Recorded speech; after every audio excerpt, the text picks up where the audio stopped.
BJP का राष्ट्रीय अध्यक्ष कौन होगा, अब बहुत जल्द ही इस बात से पर्दा उठने वाला है।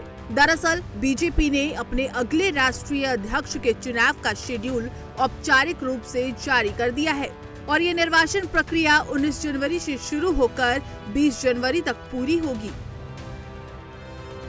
जिसमें बीजेपी के राष्ट्रीय अध्यक्ष का नाम भी सामने आ जाएगा। फिलहाल नितिन नवीन को बीजेपी ने पार्टी का कार्यकारी अध्यक्ष चुना है और इसलिए उनका नाम इस लिस्ट में सबसे ऊपर है और ऐसा माना भी जा रहा है कि बीजेपी के राष्ट्रीय अध्यक्ष बनेंगे।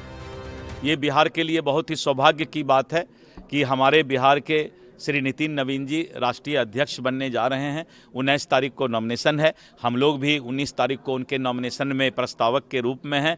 19 को हम भी दिल्ली जा रहे हैं और 20 को उनका विधिवत घोषणा हो जाएगा। भाजपा संविधान अपने राष्ट्रीय अध्यक्ष के कार्यकाल को साफ तौर से परिभाषित करता है। हर कार्यकाल 3 साल का होता है और इसी के साथ कोई भी व्यक्ति लगातार 2 से ज्यादा कार्यकाल के लिए इस पद पर नहीं रह सकता। अब एक नजर बीजेपी के राष्ट्रीय अध्यक्ष की पूरी प्रक्रिया को तफसील से समझते हैं। बीजेपी अध्यक्ष पद के लिए चुनाव लड़ना सिर्फ नामांकन फॉर्म भरने जितना आसान नहीं होता। पार्टी एक सामूहिक समर्थन प्रणाली का पालन करती है।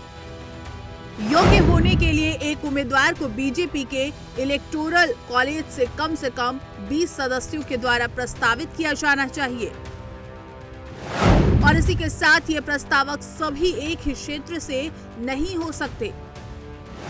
उन्हें कम से कम 5 अलग अलग राज्यों से संबंधित होना चाहिए, जहां राज्य स्तर के संगठनात्मक चुनाव पहले ही पूरे हो चुके हैं।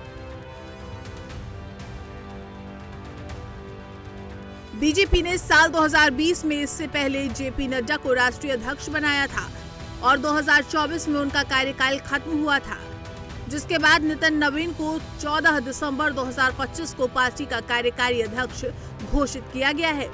अब आने वाले 19 जनवरी को नितिन नवीन अपना नामांकन भरेंगे और नामांकन प्रक्रिया के दौरान पीएम मोदी के प्रस्तावक के तौर पर मौजूद रहने की उम्मीद है, जो ये पार्टी के वरिष्ठ नेताओं के बीच नवीन के नेतृत्व में मजबूत समर्थन और विश्वास को दिखाता है। Bureau report, prime news.